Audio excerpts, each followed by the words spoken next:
बिस्मिल्लाहिर्रहमानिर्रहीम, अस्सलाम वालेकुम। मैं हूँ रेहान जहांगीर खान और आप देख रहे हैं प्रोग्राम दलील के साथ। प्रोग्राम में हम मुख्तलिफ इशूज़ डिस्कस करते हैं, करंट अफेयर्स, इंटरनेशनल अफेयर्स, और कभी कभी तो इंटरनेशनल अफेयर्स पे ही हमें ज़्यादा तवज्जो देनी पड़ती है। लेकिन करंट अफेयर्स से मुस्लिक जो इंटरनेशनल अफेयर्स होते हैं उनका अलग ही जो है डिस्कस करने का मज़ा होता है, क्योंकि हमें पता चल रहा होता है कि पाकिस्तान की पोजीशन इस वक्त कहाँ पर है।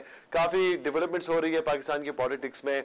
कराची के इशूज़ के लेके तीन पार्टियों के जो नाम आ रहे थे कि PTI, MKM और PPP जो है वो बैठ के फैसला करेंगे। कराची की जो कि इकनॉमिक हब है पूरे पाकिस्तान का, उसके ऊपर तीन सियासी पार्टी में काफ़ी ज़्यादा इख्तलाफात पाए जा रहे हैं। मुझे नहीं लगता कि वो बैठ पाएंगे। और आज तो MKM की तरफ से बयान आया है कि लाड़काना और इस्लामाबाद फैसला नहीं कर सकते कराची का, जबकि पीपल्स पार्टी वाले यही कहेंगे कि वो नहीं कर सकते। लेकिन खैर देखते हैं कि क्या फिजा जो है वो बनती है। इसके अलावा काफ़ी ज़्यादा वफाक और सिंध हुकूमत में तलखियाँ इस वक्त चल रही हैं। इसके अलावा और भी बहुत इशूज़ है, जैसे चीनी कमीशन के ऊपर कमेटी में और लोग जो है शामिल करने की बात चल रही है। जो ऑयल जो कमीशन है उसके ऊपर, और काफ़ी हल्कों में कह रहा है कि जो सिचुएशन है पॉलिटिकल और कैबिनेट के अंदर उसमें काफ़ी ज़्यादा तब्दीलियाँ आने वाली है। मैं पहले आपको ज़रा हिस्ट्री बता दूँ कि पिछले हफ्ते में जो फॉरेन मिनिस्ट्री से रिलेटेड जो खबरें हमें सामने आती हुई तक कि शाह महमूद कुरैशी ने एक चैनल के ऊपर एक बयान दिया था। पॉलिसी स्टेटमेंट में उसे नहीं कहूँगा, लेकिन एक बयान दिया था उसने कि मैं तमाम जो इस्लामी ममालिक हैं उनके जो फॉरेन मिनिस्टर्स हैं उनकी एक मीटिंग जो है वो होनी चाहिए जिसमें कश्मीर इशू के ऊपर जो है वो बात की जाए। अगर ऐसा नहीं है तो फिर प्राइम मिनिस्टर साहब को तमाम OIC के एक इजलास करनी चाहिए, इसमें तमाम मुस्लिम ममालिक शिरकत करें। उसमें पता चल जाए कि कश्मीर पॉलिसी के ऊपर, कश्मीरी के ऊपर हमारे साथ कौन खड़ा है और कौन नहीं खड़ा है। इस बयान को लेके काफ़ी ज़्यादा कंट्रोवर्सीज आई हैं और यहाँ तक कंट्रोवर्सीज आई कि खुद कैबिनेट के कुछ लोगों ने इस बयान की मुखालफत की। शीरीन मिजारी ने तो वाज़ेह तौर पे कहा कि ये बयान जो है बिल्कुल गैर ज़िम्मेदाराना है और शाह महमूद कुरैशी ने कश्मीरियों की नहीं बल्कि इमरान खान का भी जो है वो मुराल जो है वो कम किया, यानी उनकी इज्जत कम की है। शेख रशीद, इसके बाद जो रिएक्शन आया वो हमने सबसे पहले देखा सऊदी अरब की तरफ से कि उनके साथ जो हमारी फाइनेंशियल इकोनॉमिकल एक बहुत अच्छी बॉन्डिंग है जो काफ़ी मुश्किल से इमरान खान ने वो बनाई थी जब शहजादा सलमान ने जो है यहाँ पर विज़िट किया था, और उसके बाद काफ़ी ज़्यादा हमारे बीच जो है कॉन्ट्रैक्ट साइन हुए, MOU साइन हुए और काफ़ी एक पॉजिटिव जो है में रिस्पांस आया सऊदी की तरफ से। उसमें जो है थोड़ी सी कमी आई और हमारे साथ कुछ फाइनेंशियल क्रैशेस आ गए और कहा जा रहा है कि हमसे पैसे मांगे गए वापस। जो $3 अरब हमें कर्जा दिए गए थे उनमें से हमने $1 अरब सुना गया है कि चाइना से लेके हमने वापस भी कर दिए हैं और ऐसा हुआ भी है। और उसके बाद काफ़ी तलखियाँ आई और आपके हमारे कैबिनेट के ही हिस्से हैं शेख रशीद अहमद साहब, उन्होंने तो यह तक कह दिया कि सऊदी के साथ हमारे ताल्लुकात ऑलरेडी थोड़े से कशीदा चल रहे थे लेकिन इस बयान के बाद थोड़े से और ख़राब हो गए हैं।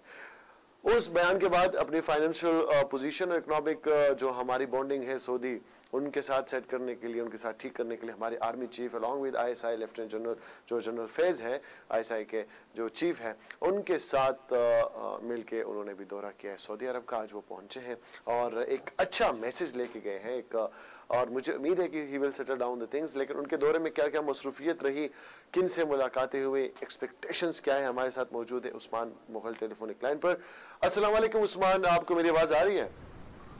जी वालेकुम सलाम। जी सर आ रही जी उस्मान साहब बताइए, आज की army chief general Qamar Javed Bajwa की जो एक्टिविटीज रही है उनके बारे में बताइएगा कि उन्होंने किन किन से मुलाकातें की और क्या माहौल जो है दिख रहा है वहाँ से सऊदी जो हमारे साथ ताल्लुकात है उनको लेके।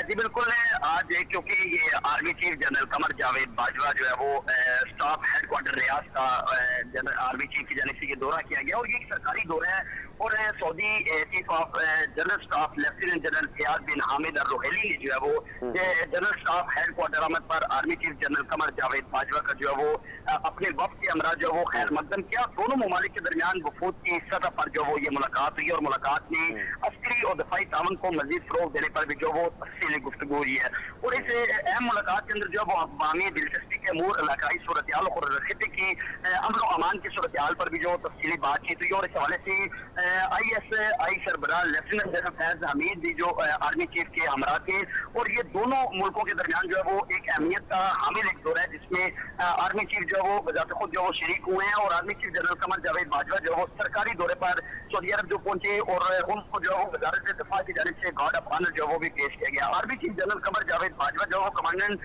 Joint forces Saudi Arabia bin Turki Al Saud के और chief of the general staff general Fayyaz bin Hamid Al Ruhaili से जो वो ये एक तफसीली मुलाकात हुई, और उसमें पाकिस्तान और सऊदीया की अस्करी क़यादत के दरमियान जो है वो दोनों मुलाकातें जो कि इसमें फौजी ताल्लुकात और मुश्तरका जो मशक़ें थी उससे मुतालिक जो वो तबादला ख्याल किया गया, और तफसीली जो है वो बातचीत भी की गई। पाक फौज के सरबराह जनरल कमर जावेद बाजवा जो वो एक अहम दौरे पर जो वो सऊदी अरब के दारुल हुकूमत रियाद के अंदर जो है वो अब भी मौजूद है, और उनके साथ जो वो उनका वक्त भी मौजूद है। दोनों के दरमियान जो वो ये एक अहमियत की आमिल मुलाकात जो तस्वर की जा रही है, जो दोनों मुल्कों की अफवाज के दरमियान जो वो जो दोस्ताना माहौल है उसको मजीद बेहतर करने के अंदर जो वो अहमियत शामिल है, और एक अहम कारकर्दगी है ये आर्मी चीफ की जानिब से जो इस दौरे के अंदर जो वो ये सामने आई है कि दोनों जो अफवाज है इनमें दोस्ताना माहौल को जो वो मजीद फरोग देने पर जो वो जोर दिया गया है। बिल्कुल। अच्छा उस्मान, मुझे बताइए कि फाइनेंशियल तौर पर काफ़ी पाकिस्तानी इस वक्त कमज़ोर है, और सऊदी की तरफ से ये भी कहा जा रहा है कि वहाँ पर जो हमसे पैसे वापस मांगे गए हैं और हमने $1 अरब वापस भी कर दिए हैं चाइना से लेके। आपको लगता है कि इस मुलाकात के बाद जो एक फ़िज़ा बनी है इस वक्त कशीदगी की, तो उस हवाले से कल कोई आया मुलाकातें मुतवक्के हैं या ऐसी कोई एक्टिविटी आर्मी चीफ की होगी? जी बिल्कुल, ये आर्मी चीफ और सऊदी आर्मी चीफ जो है दोनों के दरमियान जो मुलाकात हुई है, इसमें इस बात पर जो वो तफसीली तौर पर एक दूसरे को आगाह किया गया है कि दोनों जो है वो पाकिस्तान और सऊदीया मुसीबत की किसी भी घड़ी के अंदर जो वो एक दूसरे को तनहा नहीं छोड़ेंगे। इससे कल भी जो है वो पाकिस्तान ने इस बात पर जो वो जोर दिया कि सऊदीया पर जब भी बुरा वक्त है पाकिस्तानी अफवाज जो है वो उसके साथ खड़ी हुई है, और जो अस्करी क़यादत है उसकी जानिब से भी जो है वो तमाम तर जो पेशकश थी, जो मदद से जो पेशकश थी वो की गई है, और उसकी जानिब से सऊदीया की जानिब से पाकिस्तानी जो आर्मी चीफ है उनको मसबत जो है वो जवाब दिया गया है। अब चूंकि ये अस्करी क़यादत भी जो है वो वहाँ पर मौजूद है, और उस हवाले से जो वो DGISPR ने बाकायदा तौर पर इलामिया जारी की है कि जो सऊदीया के जो आर्मी चीफ हैं उनकी एक तफसीली मुलाकात जो वो आर्मी चीफ से हुई है, और दोनों तरफा जो खत्े की जो सूरत हाल है, जो अमन की सूरत हाल है, उस पर जो वो तबादला ख्याल किया गया है, और एक दूसरे को जो वो मदद की पेशकश भी की गई है। जब भी कभी जो वो सऊदीया पर बुरा वक्त है पाकिस्तान जो है वो सऊदीया के लिए जो वो स्टैंड लिया, लेकिन उसके साथ जो है वो चाइना की तरफ से भी जो जबरदस्त रिस्पॉन्स हमेशा पाकिस्तान को जो वो मिला है। लेकिन दोनों जो मुलाकातें थी इसमें दोनों जो ममालिक हैं सऊदी अरेबिया और पाकिस्तान, इसके दोनों के जो मफादात के अंदर जो वो ये मुलाकात को बेहतर तस्वर किया जा रहा है, और DGISPR की जानिब से जो वो इस बात की तस्दीक की गई है कि आर्मी चीफ की जानिब से मुकम्मल तौर पर सऊदीया को जो यकीन दहानी करवाई गई है। ठीक है, बहुत बहुत शुक्रिया उस्मान मोहर साहब, आपने हमें जो है तमाम तफसीलात से जो है वो आगाह किया। जिस तरह उन्होंने बताया कि उन्होंने वहाँ के आर्मी चीफ से भी मुलाकात की जनरल कमर जावेद बाजवा ने, और एक मुस्बत मैसेज जो है सॉरी फॉर दैट, दोनों तरफ से जो है हमें मुस्बत जो है वो जो है उनके नज़रिए सामने आ रहे हैं, और दोनों में इत्तेफाक हुआ है कि हर मुश्किल घड़ी में एक साथ खड़े होंगे। इससे हमें लग रहा है कि एक पॉजिटिव वाइब जो है वहाँ से आ रही है, और आर्मी चीफ का ये दौरा मैं अभी से कामयाब करार दे रहा हूँ कि जब भी कोई मुश्किल सिचुएशन पाकिस्तान में है, चाहे वो टेररिज्म के हवाले से हो, चाहे वो फाइनेंशियल इशूज़ के हवाले से हो, पाकिस्तान में हमेशा पाकिस्तान के सिविलियन जितने भी बॉडीज़ हैं, जितने भी ब्यूरोक्रेट्स हैं, जितने भी हमारी हुकूमत हैं, उनकी ज़रूर हेल्प की है। अगर हम इसकी मिसाल दें तो NDA मैंने रिसेंटली कराची में बारिशों में जो खिदमत अंजाम दी है वो किसी से जो है वो छुपी नहीं, और अभी जो फाइनेंशियल सिचुएशंस को स्टेबल करने के लिए और दो तरफा मुल्कों में जो अभी कशीदगी चले उसको सॉल्व करने के लिए आर्मी चीफ की खिदमत मैं कहूँगा कि कौम याद रखेगी। फिलहाल हमने थोड़ी देर पहले इशू डिस्कस किया शाह महमूद कुरैशी के बयान से, जिससे कि सारा इशू शुरू हुआ और जिसके बाद आर्मी चीफ को जो है वहाँ पर विजिट करना पड़ा। कैबिनेट में इस वक्त इख्तलाफात काफ़ी ज़्यादा हैं। इस इशू की जो मेन इश्यूज जो अराइज हुए हैं इसी से रिलेटेड उसी प्रोग्राम में इशू सारा शुरू हुआ था UAE और इसराइल के जो बाहमी ताल्लुकात दोबारा बहाल हुए। मेरे ख्याल में 1970s में उनके बीच कोई कॉन्ट्रैक्ट होता ख़त्म हो गया था, अब दोबारा उन्होंने टेलीफोनिक जो है वो कम्युनिकेशन भी बहाल कर लिया। उनकी जो है वफूद की मुलाकातें भी अगले हफ्ते मुतवक्का है, और दोनों ने टेररिज्म और अमन और ब्ला ब्ला करने के लिए जो है एक साथ हाथ भी जोड़ लिया और एक दूसरे के बारे में मुस्बत बयानात भी जो हैं वो सामने आए हैं। और उसके बाद शाह महमूद कुरैशी ने जो है ये बयान दिए थे जिसको बुरा माना सऊदी अरब ने। यूएई का मुझे नहीं पता उसके हवाले से हमारी पॉलिसी भी क्या बनेगी, या इसराइल और यूएई के बाद हमारे यूएई के साथ ताल्लुकात कैसे हैं, क्योंकि हम तो वो वाहिद मुल्क है जिनके इसराइल से ताल्लुकात सबसे ज़्यादा कशीदा है, ईरान, इसके अलावा और भी तुर्की। मुझे हैरत इस बात पे हुई कि उस सारे इशूज़ के बाद तुर्की, ईरान के बहुत सख्त बयानात सामने आए और यूएई के इस इक़दाम को बहुत बुरा समझा गया, यहाँ तक कि उनको गद्दार भी करार दिया गया और मुस्लिम उम्मा से गद्दारी के उसके ऊपर बातें भी की। लेकिन पाकिस्तान का अभी तक कोई ऐसे वाज़िया पॉलिसी जो है अभी तक नहीं आई। हम गो के हम इसराइल के बहुत खिलाफ हैं। डोंट फॉरगेट कि इसराइल, नेतन्याहू और मोदी एक बेस्ट फ्रेंड्स तस्वर किए जाते हैं अगर वो हम उनकी रिलेशनशिप को देखें और उनके एक दूसरे के लिए अल्फाज और बयानात को देखें तो उनमें और दोनों की सिमिलरिटीज़ ये भी है कि एक ने कश्मीर के नहकते मुसलमानों पे कब्जा किया है, उनके ऊपर दहशतगर्दी करा है, दूसरे ने फ़लस्तीन अपने गिरफ्त में करके वहाँ के मुसलमानों को मुसलसल जो है अपने जुल्म का निशाना बना रहा है। और ताज़ा न्यूज़ ये है कि आज भी फ़लस्तीन में मासूम शहरियों को मारा गया और यही न्यूज़ कश्मीर से भी है कि वहाँ पर मासूम कश्मीरियों को मारा गया है। इस सिचुएशन में मुस्लिम उम्मा का, मुसलमान मुल्कों का ये बिहेवियर आया किस तरफ या किस सिमत की तरफ जो है वो इशारा कर रहा है कि खलीज ममालिक किस तरफ जाना चाह रहे हैं। इसके ऊपर बात होगी डॉक्टर सुहेल से, लेकिन फ़िलहाल वक्त है एक मुख्तसर से वक्फे का। वक्फे के बाद दोबारा मिलते हैं और इस डिस्कशन को जो है आगे लेके जाएंगे। Stay with us.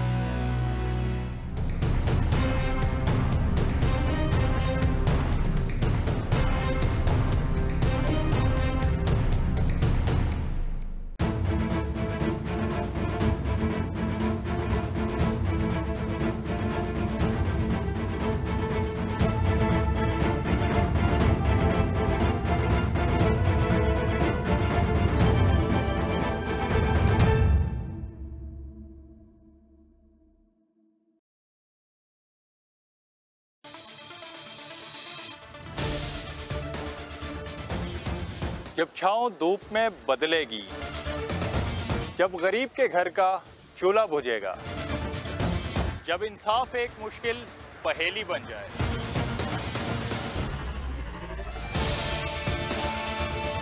जब तालीम और रोजगार आम आदमी के लिए नायाब हो जाएगा, तब मेरे मुल्क के हर एक कोने से एक ही आवाज आएगी, ये तो होगा।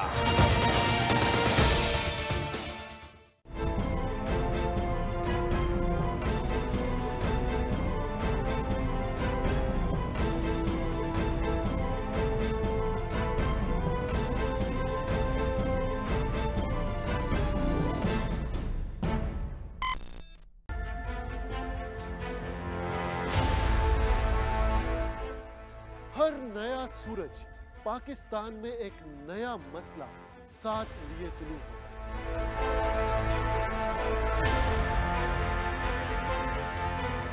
और दिन इन्हीं मसाइल के हल के नजर हो जाते हैं। हमारी सियासी रवायात हमें अपने दिलो जान से अजीज है, मगर अब कोई इल्जाम नहीं, कोई बहस नहीं, कोई ब्रेकिंग न्यूज नहीं, क्योंकि मैं रखता हूं सवाल का और मांगता हूं जवाब दलील के साथ।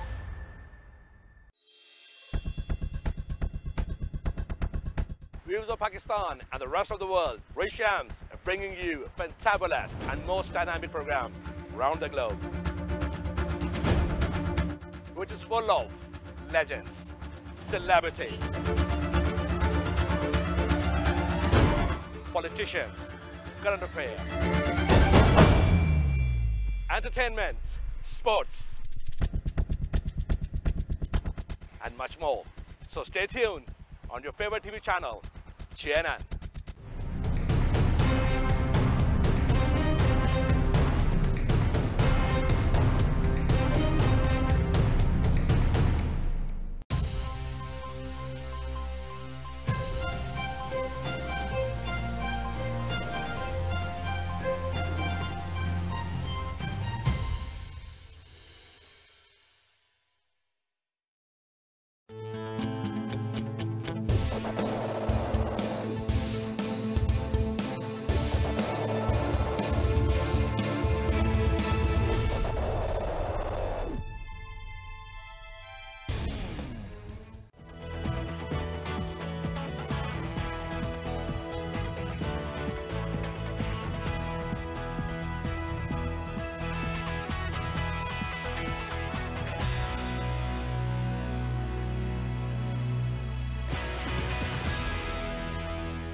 जब छाँव धूप में बदलेगी, जब गरीब के घर का चूल्हा बुझेगा, जब इंसाफ एक मुश्किल पहेली बन जाए,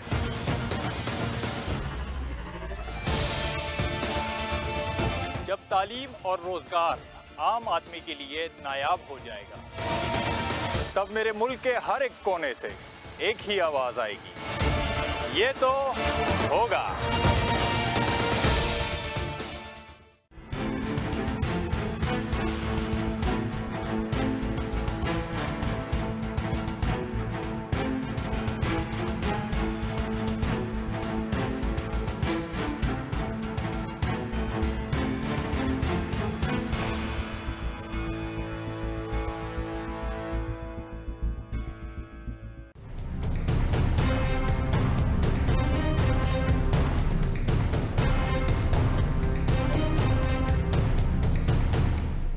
हमारी तरफ से जो है वो नेक तमन्नाएं हैं और अल्लाह करे कि आप जो है वो इस मुल्क के जो दीगर चैनल्स हैं, अब एक ही तो इस यानी एक इंडिपेंडेंट और मुतहर्रक मीडिया जो है वही तो इस वक्त जमहूरियत का सबसे स्ट्रॉन्ग जो है वो सहारा है।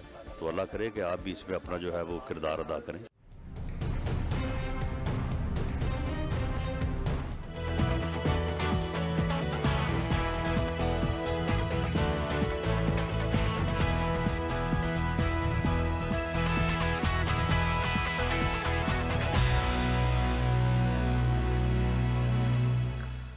Welcome back viewers. बात हो रही थी इस वक्त हमारे सिफारती ताल्लुकात की मुख्तलिफ ममालिक के साथ, स्पेशली खलीज ममालिक के साथ, अरब ममालिक के साथ, जिसमें सऊदी अरब का काफ़ी जिक्र हुआ कि आर्मी चीफ भी हमारे वहाँ पर मौजूद है और वो कोशिश कर रहे हैं कि हमारे बीच जो एक दूरी की फ़िज़ा जो है वो कायम हुई है वो जो है वो ख़त्म हो जाए और हमारे मिनिस्टर्स अपने बयानों पर और अपने जो है अल्फाजों पर थोड़ा सा ध्यान रखें, क्योंकि इस वक्त पाकिस्तान ऐसे इकनॉमिक सिचुएशन से चल रहा है कि हम ये सब कुछ बर्दाश्त नहीं कर सकेंगे। खैर, इसी मामले को और इसराइल और यूएई के मामले को डिस्कस करने के लिए हमारे साथ टेलीफोनिक लाइन पर मौजूद है डॉक्टर सुहेल अहमद साहब।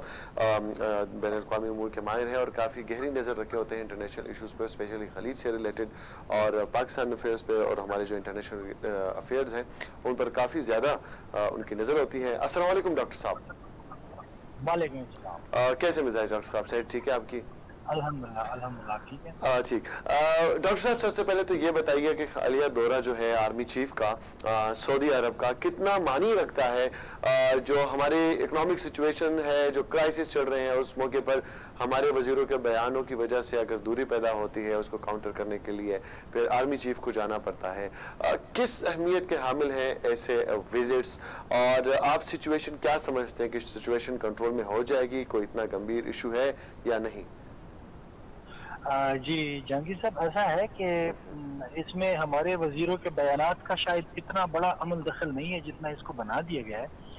वजह यह है कि मैं इस दौरे को इस नज़र से देख रहा हूँ कि ये पाकिस्तान पे अभी इसकी जो चीज़ें हैं बातें बाहर आएंगी कि क्या हुआ, लेकिन मेरा ख्याल यह है कि सऊदी अरेबिया जो है वो एक एलाय है यूएस का, और इस एलाय की तरफ से अब पाकिस्तान को प्रेशराइज किया जाएगा कि वो सी पैक में खास हद से ज्यादा आगे ना बढ़े।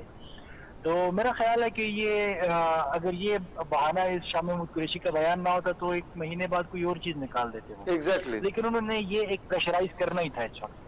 तो उसमें ये जो आर्मी चीफ का दौरा है ये इस हवाले से बहुत अहमियत का हामिल है इस वक्त कि इसमें उनको ये बात बावर करा दी जाएगी कि आपके इंटरनल अफेयर्स में किसी किस्म की मुदाखलत नहीं करते, आप इजराइल की तरफ जाते हैं फ्यूचर में, वेल एंड गुड, लेकिन आपने हमारे भी इंटरनल मामलात में, हमारी फॉरेन पॉलिसी वाले इश्यूज में हमारे साथ भी नहीं करना। तो ये इस तरीके से एक अच्छी बात है और मैं समझता हूँ कि वो सऊदी ये बात समझ जाएंगे, क्योंकि पिछले दिनों कल परसों उनका गल्फ न्यूज, अरब न्यूज में उनके साबिक जो सफीर थे पाकिस्तान में, उनका एक आर्टिकल भी छपा था और उसमें भी वो पाकिस्तान और सऊदी अरेबिया की फ्रेंडशिप के हवाले से कहते हैं कि ये छोटी मोटी डिप्स जो हैं ये इस दोस्ती को खराब नहीं कर सकते। तो सऊदी जो है वो इस बात को समझ जाएंगे कि पाकिस्तान की अपनी कंपल्शन है, अपनी मजबूरियां हैं, तो मैं समझता हूँ ये ठीक हो जाएंगे मामला। ठीक है सुहेल साहब, अब आपसे ज़रा ब्रीफ डिस्कशन चाहूँगा। जो खलीज ममालिक को लेके एक मुस्लिम उम्मा में एक बेचैनी सी छाई हुई है। मुस्लिम उम्मा क्या सिर्फ 2-3 मुल्कों के अलावा किसी और मुल्क को फ़र्क ही नहीं पड़ रहा। तुर्की और ईरान ने काफ़ी सख्त मजम्मत की है।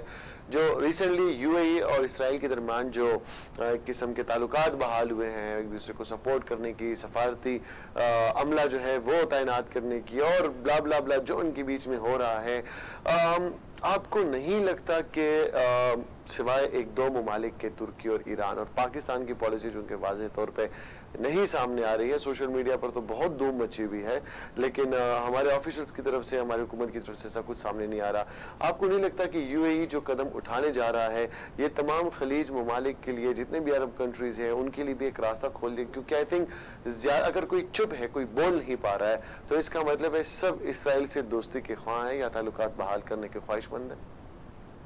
जी बिल्कुल, इसी तरह का मुआहदा तो आपने देखा होगा 1979 में जॉर्डन ने किया था, उर्दन ने किया था, फिर 90s में जाके मिस्र ने किया है। तो ये तो इसी तरह के मुआहदे किए हैं। और अब ये जो रिसेंट मुआहदा है, ये तो इसको तो बाज लोग बल्कि डील ऑफ द सेंचुरी भी कहते हैं। ये तो बिल्कुल वही बात है कि आपको ग्रेटर इसराइल की तरफ चीजों को आगे बढ़ने की तरफ चीजें नजर आ रही हैं, जो उनका एक प्लान है। इसमें इस वक्त सिर्फ तुर्की और ईरान खुल के बोले हैं। पाकिस्तान ने कोई ऐसा मिडिल ग्राउंड वाला कोई बयान दिया है कि वो सिचुएशन को एवेल्युएट कर रहा है कि ऊंट किस करवट बैठता है, क्योंकि वो अरब कंट्रीज को भी नाराज नहीं करना चाहता। आपने देखा है अभी सऊदी अरेबिया ने $1 अरब मांग लिए वापस, 1 अरब पाकिस्तान ने दे दिए, 1 अरब और वो मांग रहे हैं। तो पाकिस्तान की ये फाइनेंशियल कंपल्शन है, जिसकी वजह से पाकिस्तान उनको क्रिटिसाइज ओपनली नहीं कर सकता उन फाइनेंशियल इश्यूज की वजह से। लेकिन पाकिस्तान अपनी पॉलिसी के हवाले से बड़ा क्लियर है। मेरा ख्याल है कि पाकिस्तान जो है उनका प्रेशर अगर इस हवाले से आएगा कि पाकिस्तान एक्सेप्ट करे, तो पाकिस्तान इस मामले में बड़ा क्लियर है, वो अपने पब्लिक के सेंटिमेंट्स को देखते हुए नहीं एक्सेप्ट करेगा। लेकिन OIC को इस पर आवाज उठानी चाहिए थी, लेकिन अनफॉर्चुनेटली OIC जो है वो एक ऐसी बॉडी है जिसको कि आपको बार बार उसमें रूह फूंकनी पड़ती है, अदरवाइज वो डेड बॉडी है, वो कुछ भी नहीं कर रही, वो सो रही है OIC। तो जितने बड़े बड़े इस्लामी ममालिक हैं वो तकरीबन 1 by 1 अब जा रहे हैं। लेकिन अब मुझे ये लग रहा है, जो मेरा एनालिसिस है, कि जितने भी अरब कंट्रीज होंगे, अरब और अजम, तो जो अरब होंगे ये अरब अब जाएंगे वेस्ट के साइड पे, इसराइल को एक्सेप्ट करने की तरफ जाएंगे अरब कंट्रीज। और जो अजम होंगे जिनमें ईरान, तुर्की, पाकिस्तान, ये शायद एक नया ब्लॉक बनाने जा रहे हैं। तो अब वो चीजें आराम से खुल के सामने आ रही हैं। अगर आप इसको देखें कि अरब कंट्रीज ने, बहरीन और ओमान ने उसको अप्रिशिएट किया है, वो वाला स्टेप। आगे इजराइल कह रहा है कि अफ्रीकन कंट्रीज जो है वो भी हमें अगले 2-3 महीनों में एक्सेप्ट करने वाले हैं, बहुत सारे। बल्कि कुवैत और कतर इन ममालिक के बारे में बात हो रही है, ओमान भी, ये भी लोग शायद जो है एग्जैक्टली। और फिर आगे अफ्रीकन जो अरब स्पीकिंग कंट्रीज है अफ्रीका के अंदर, वो भी उसको एक्सेप्ट करेंगे, मुस्लिम कंट्रीज जो है। तो अब ये है कि आपको अरब और अजम की डिवीजन नजर आएगी। अजम इसको रेजिस्ट करने जा रहा है, जबकि अरब जो है वो अब इसको एक्सेप्ट करने जा रहे हैं। तो ये बहुत अनफॉर्चुनेट है, लेकिन अनफॉर्चुनेटली उम्मा का जो कॉन्सेप्ट था वो ऑलरेडी, अगर आप देखें तो उसका शिराजा बिखर चुका है। ना हम फलस्तीन पे इकट्ठे हैं, ना हम कश्मीर पे इकट्ठे हैं, ना हम और उम्मत के जो मसाइल हैं उन पे इकट्ठे हैं। तो बड़ा अनफॉर्चुनेट है, लेकिन मुझे लगता है ये है कि ये डिवीजन अरब और अजम में अभी आने वाली है। डॉक्टर सुहेल, अगर आपने, जिस तरह आपने बात की OIC को लेके, और ये मसला सारा सऊदी अरब का शुरू भी शाम महमूद कुरैशी के OIC वाले बयान पे ही था कि वो जो तमाम वज़ीर ख़ारजा के इजलास बुलाने की बात की थी या तमाम ममालिक से। तो ये जो OIC के नाम पे मैं कहूँगा एक ऑर्गेनाइजेशन है जिसकी कोई अहमियत नहीं रही है, जिनकी वाज़ेह पॉलिसी कश्मीर और फ़लस्तीन को लेके है, जो जिसने अभी तक कश्मीर के बारे में मेरे ख्याल में 5 से 6 बार से ज़्यादा बात नहीं की होगी। हमें पता है कि खलीज ममालिक के इंडिया के साथ भी बहुत बेहतरीन ताल्लुकात हैं, और इसराइल के साथ भी अब ताल्लुकात बेहतर होने वाले हैं उनके।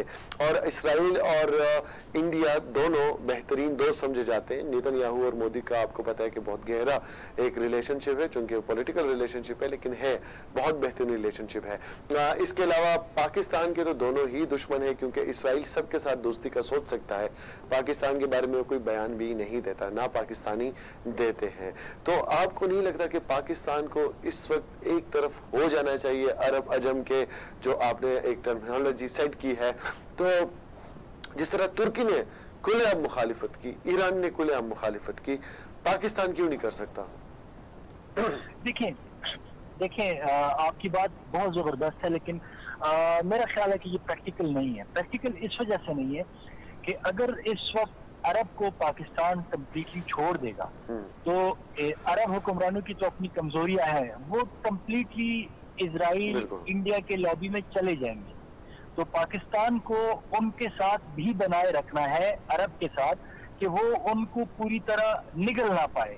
जो इजराइल है, इंडिया है, वो अरब कंट्रीज को पूरी तरह निगल ना पाए। देखिए हमारे मुकद्दस मकामात है वहाँ पे, अगर हम अरबों के साथ अपने रवाबित सवेर कर देंगे, खत्म कर देंगे, तो ये मुकद्दस मकामात मुकद्दसा, हमारे हज और हमारे उम्रे और इन तमाम चीजों को आप देख लें, ठीक है।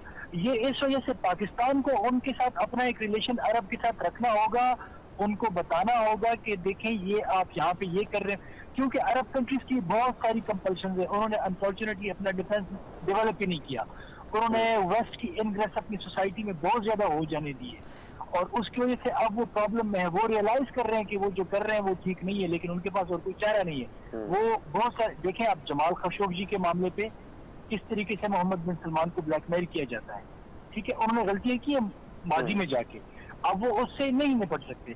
अरब ममालिक के अब मोहम्मद बिन सलमान क्राउन प्रिंस है, इनके बादशाह बनने तक का जो सफर है उसको अगर अमेरिका चाहे तो 1 मिनट में डिस्टर्ब कर सकता है, किसी के खानदान में से किसी और को उठा सकता है। Exactly. ये तमाम की तमाम चीजें हैं जिसमें पाकिस्तान उनको अपनी सपोर्ट प्रोवाइड करके उनको पूरी तरह वेस्ट के शिकंजे में फंसने से बचा सकता है। बिल्कुल, एग्जैक्टली।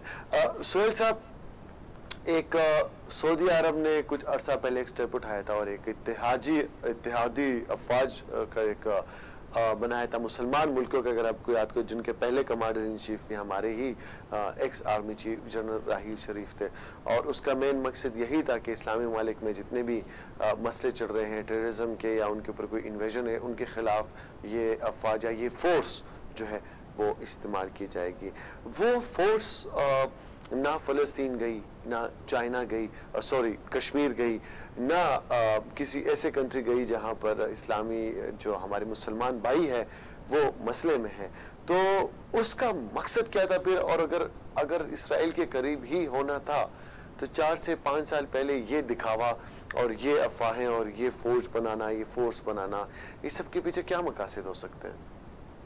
देखिए, इजराइल के करीब होना तो अगर इसको मैं थोड़ा सा आपको दूसरे एंगल में, पहले वाले सवाल का एक हिस्सा मेरे से रह गया था, जो आपने ओआईसी की बात की थी। ओआईसी जो बनाया गया था ना, वो इस हवाले से बनाया गया था कि मुसलमान रहनुमाओं को वेस्ट मैनेज कर सके अपने फेवर में, वो इसलिए हो रहा है। तो ओआईसी अगर आपको इनेक्टेड नजर आ रहा है उसमें ये अच्छा, ये जो फोर्स बनाई गई है, ये फोर्स तो आपको 4-5 साल पुरानी बात है। जी।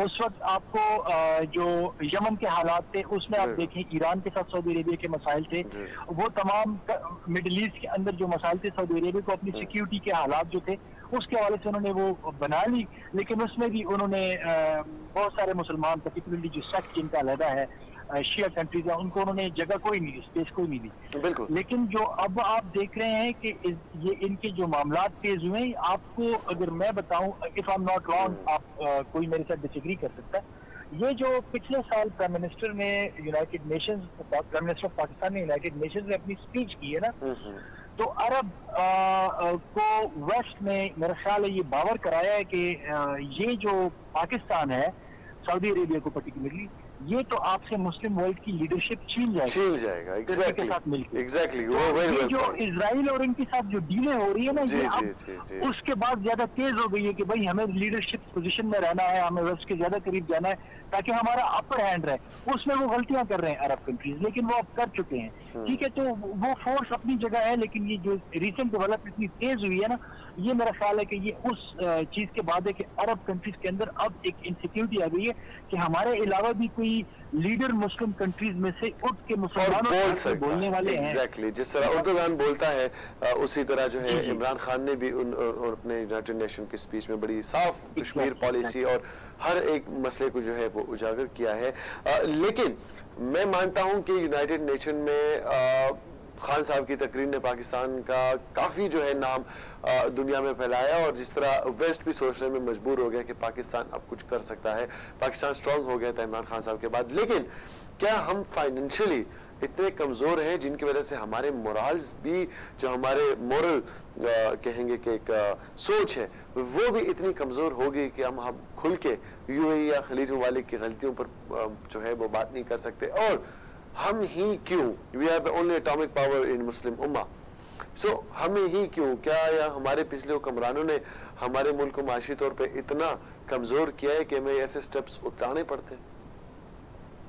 देखिए पाकिस्तान की जो इस वक्त की पॉलिसी है ना, जो अभी आपको पिछले 2 साल से नजर आ रही है फॉरेन पॉलिसी, उसमें यह है कि हमने किसी के इंटरनल अफेयर्स में मुदाखलत नहीं करनी, एक बात। दूसरी बात यह है कि हमने किसी के साथ दुश्मनी नहीं पालनी, दुश्मनी नहीं करनी, खास तौर पे मुसलमान ममालिक के साथ। तो इस वक्त पाकिस्तान अगर उनको ओपनली क्रिटिसाइज नहीं कर रहा तो उसकी वजह ये है, वो उनको कन्वे कर रहा है, बाकी चैनल्स में पाकिस्तान ने उनको तमाम चीजें कन्वे कर दी होंगी, लेकिन ओपनली पब्लिक में उनको ह्यूमिलिएट नहीं किया जा रहा, जो कि पाकिस्तान को थोड़ा सा उसके थोड़ी सी मजम्मती बयान दे देना चाहिए था, मैं भी ये समझता हूँ। लेकिन उसके पीछे मुझे पॉलिसी में के अंदर जो पिछले 2-3 साल में शिफ्ट आया फॉरेन पॉलिसी के अंदर, मुझे वो चीज उसके अंदर नजर आ रही है। हाँ, इकोनॉमिकली हम लोग काफी कमजोर हो चुके हैं, लेकिन इकोनॉमी जो होती है, आप ईरान की देखें, उनकी इकोनॉमिक कंडीशन क्या है, वो खुल के बोल रहे हैं, वो पाबंदियों से भी अक्टूबर में निकल जाएंगे। यूएनएससी के अंदर अमेरिका मजीद एक्सटेंशन चाह रहा था, वो रिजेक्ट हो गया है, उन्होंने सिर्फ 4 ममालिक ने उसको अप्रूव किया, बाकी ने रिजेक्ट कर दिया उसको। यूएनएससी के अंदर जो 15 मेंबर्स होते हैं, 5 परमानेंट और 10 नॉन परमानेंट मेंबर्स होते हैं, तो ईरान वहां से निकल जाएगा, तो फाइनेंशियल हम भी सस्टेन कर सकते हैं, मेरा ख्याल है। लेकिन ये है कि जो पाकिस्तान और बहुत सारी चीजों को देख रहा है ना, पॉलिटिक्स को देख रहा है, उनके साथ अपने ताल्लुकात को देख रहा है, इसलिए पाकिस्तान जो है इस वक्त अपना हाथ उन ममालिक पे थोड़ा सा होला रख रहा है। क्योंकि आप देखें हमारे इतने सारे जो पाकिस्तानी है वो भी वहाँ पे काम कर रहे हैं, तो पाकिस्तान इन तमाम कंसिडरेशंस को देखते हुए, और फिर दूसरी बात यह है कि रेसिप्रोकली अगर वो पाकिस्तान को ये कहें कि जनाब ठीक है हम इजराइल के साथ नहीं करते, आप चीन के साथ ना जाएं, फिर तो पाकिस्तान उसको भी देख रहा है कि यार मैं तो अपनी पॉलिसी लेके जाऊंगा, चीन के साथ करीब जा रहा हूँ, चाहे अमेरिका किसी भी रास्ते से मेरे ऊपर प्रेशर डाले, और वो सऊदी अरेबिया और यूएई से डलवाएगा, तो ये प्रेशर डाले तो फिर मैं भी तो नहीं मानूंगा, तो अगर मैं नहीं मानूंगा तो मैं इनको कैसे मना रहा हूँ कि आप ना जाएं। इस वजह से पाकिस्तान इस वक्त एक बड़ा बैलेंस किस्म की चीज के साथ जा रहा है, क्योंकि इस वक्त जो मुज़ाकरात आर्मी चीफ कर रहा है, आई एम क्वाइट श्योर कि उसमें उनको लाजमन ये बात की होगी कि आप सीपैक में ज्यादा ईरान को जगह ना दे, सऊदी अरेबिया के अपने कंसर्न है, लेकिन वहां पे वो कहेंगे कि जनाब आप अगर इसराइल की तरफ जाते हैं तो हम आपको भी तो फोर्स नहीं कर रहे, तो आप हमें भी फोर्स नहीं कर सकते हमारे फॉरेन पॉलिसी ऑप्शन में। अब पाकिस्तान एक इंडिपेंडेंट फॉरेन पॉलिसी की तरफ जा रहा है, लेकिन उसका पहला स्टेप यही है कि आप दूसरों के मामला में टांग नहीं लगाते, तो शायद ये उस साइड की बात जा रही है। बिल्कुल। अच्छा डॉक्टर साहब, आखिरी क्वेश्चन है, हमने माजी में देखा है कि कभी भी किसी वजीर के बयान की वजह से कोई कंट्रोवर्सी क्रिएट हो, या मुल्क की सालमियत या माशी या ताल्लुकात किसी और मुल्क के साथ जिसकी वजह से खराब हो, तो वो अपनी वजारत से हाथ धो बैठता है।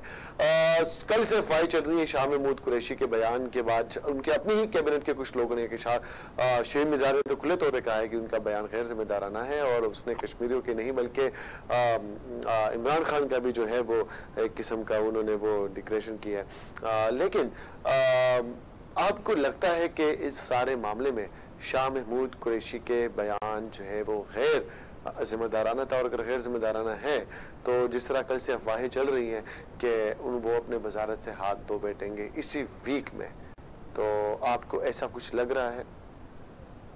देखिए, शाह महमूद कुरैशी साहब जो है वो बड़े कैलकुलेटेड आदमी हैं, वो कभी भी ऐसा बयान नहीं देते इतना जब तक उनको ठीक ठाक इंफॉर्मेशन ना हो, क्लैरिटी ना हो। डेफिनेटली ये बातें बहुत सारे सर्कल्स में डिस्कस हो रही थी, एकेडेमिया के अंदर डिस्कस हो रही है कि सऊदी अरेबिया क्या करने जा रहा है, ये क्या कर रहे हैं, ओआईसी पे क्या हो रहा है। तो शाह महमूद कुरैशी साहब के पास डेफिनेटली बैकिंग थी, ये बयान उन्होंने दिया। अब जो लोग कह रहे हैं कि वो जा रहे हैं तो उनकी इत्तला के लिए अर्ज है कि शाह महमूद कुरैशी तो परसों चाइना जा रहे हैं, अपनी वजारत तो वो छोड़ ही नहीं रहे, परसों वो चाइना के दौरे पे जा रहे हैं। मतलब ये है कि जो चीजें जो प्रेशर उनके ऊपर डाले जा रहे हैं पाकिस्तान के ऊपर सी पैक के हवाले से या और मुख्तलिफ अमूर के हवाले से, $1 अरब सऊदी अरेबिया ने और मांग लिया, वो शाह महमूद कुरैशी उन मसाइल को हल करने, उनको डिस्कस करने चीन जा रहे हैं, जो कि आपका एक फॉरेन मिनिस्टर है। आज शाह महमूद कुरैशी ने प्रेस ब्रीफिंग दी है, 1.5 घंटे की प्रेस ब्रीफिंग में वो लाइव बैठे हुए थे। अगर वो जा रहे होते तो कम से कम ये चीजें फिर ना हो रही होती। बिल्कुल, तो मेरा मिसाल कि वो जा रहे हैं, और शाह महमूद कुरैशी ने जो कहा वो ठीक कहा, वो बिल्कुल सही बात है, लेकिन अब कुछ कंपल्शंस ऐसी है कि पाकिस्तान थोड़ा सा अपने जेस्चर को जो है वो मेलो कर रहा है, सॉफ्ट कर रहा है, ताकि ये हो कि और शाह महमूद कुरैशी की मुझे याद है कि माजी में भी जब वो पीपल्स पार्टी के दौर में वज़ीर खारजा थे तो इसी तरह के किसी इशू को लेकर उन्होंने इस्तीफा दे दिया था। वो काफ़ी बागी किस्म के इंसान भी है, तो मुझे उम्मीद है वो इस बार टिक जाएंगे। बहुत बहुत शुक्रिया डॉक्टर साहब, आपने अपना कीमती वक्त हमें दिया। बहुत शुक्रिया डॉक्टर सुहेल अहमद साहब हमारे साथ मौजूद थे और उन्होंने काफ़ी अच्छी तरह से जो है वो वजाहत की और अच्छी तरह से जो है हमें बताया कि सऊदी के साथ जो ये अभी हमारी ताल्लुकात है उसको हाल करने में आर्मी चीफ की विजिट्स कितनी अहमियत की हामिल है। और इसके अलावा यूएई और इसराइल के हवाले से भी उन्होंने काफ़ी वाज़ेह तौर पर बताया कि खलीज जो है वो अब अरब और अजम की जो वो एक मैं कहूँगा कि एक दूरी है, एक उसके ऊपर जो है अब डिबेट स्टार्ट होगी और दो जो है यूनियन शायद बन जाए। खैर मेरी यही दुआ है कि मुस्लिम उम्मा में जो इत्तेफाक है वो बहाल हो, चाहे वो कोई भी मुल्क हो, चाहे वो ईरान हो, तुर्की हो, पाकिस्तान हो या सऊदी हो। सबको अगर एक पेज पे रहेंगे तो टूटेंगे नहीं, लेकिन अगर अलग अलग पेजेस पे रहें तो इजीली टूट जाएंगे। इसके अलावा प्रोग्राम में जाते जाते चले गुड न्यूज़ भी दे देता हूँ। हमारे 1-2 पाकिस्तानी प्लेयर बाबर आजम और एक और प्लेयर वो टॉप 10 में आ चुके हैं।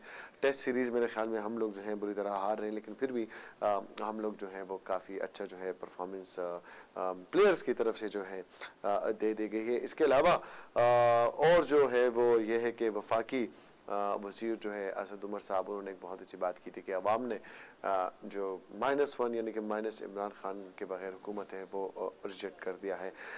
इसके लिए जनाब इसके अलावा और भी बहुत अच्छी न्यूज़ है, जैसे कि पाकिस्तान जो है टेस्ट सीरीज़ हार गया है। इसके अलावा कोरोना के हवाले से बता दूं कि पिछले 24 घंटों में 617 और केसेस रिपोर्ट हो चुके हैं and this is something serious cause Muharram आने वाला है और मुहर्रम तक जो है लॉकडाउन भी ख़त्म हो गया है, तो उसमें अगर आप लोग अपने हिफाजत करेंगे, अपने PPE किट्स जो हैं वो यूज़ करेंगे, सैनिटाइज़र यूज़ करेंगे, तो मुझे उम्मीद है, बल्कि मुझे यकीन है कि हालात ठीक हो जाएंगे, बजाय इसके कि हमने बहुत अच्छी तरह से कंट्रोल किया है। जहाँ दुनिया हमारी तारीफ़ें कर रही है वहाँ ऐसी हरकत करके या बेहतियाती करके हम लोगों ने जो है वो सब जो है खराब। इस वक्त एक्टिव केसेस जो हैं वो है 13,633 और मज़ीद जो है 15 डेथ्स हुई हैं कल से, और अब तक 2,70,000 जो है वो मरीज़ 9,000 जो है वो सेहतियाब हो चुके हैं। और मेरी उम्मीद है जो बाकी एक्टिव केसेस के 13,633 लोग हैं वो भी सेहतियाब हो गए। याद रखिए कोरोना ख़त्म नहीं हुआ है, थोड़ा सा कंट्रोल हुआ है और अगर हमने बेहतियाती की तो वो ज़्यादा फैल जाएगा और फिर दोबारा हमें कोरोना के ऊपर शोज़ करने पड़ेंगे, अवेयरनेस कैंपेन चलानी पड़ेंगी, माशी हालत हमारी ख़राब हो जाएगी। तो उन सबसे बचने के लिए बेहतर है कि आप लोग अपनी हिफाजत करें। इसी नोट के साथ आप लोगों से इजाज़त चाहूँगा। कल दोबारा मुलाकात होगी। JNN की स्क्रीन पर प्रोग्राम है दलील के साथ। मुझे इजाज़त दीजिए। अल्लाह हाफ़िज़।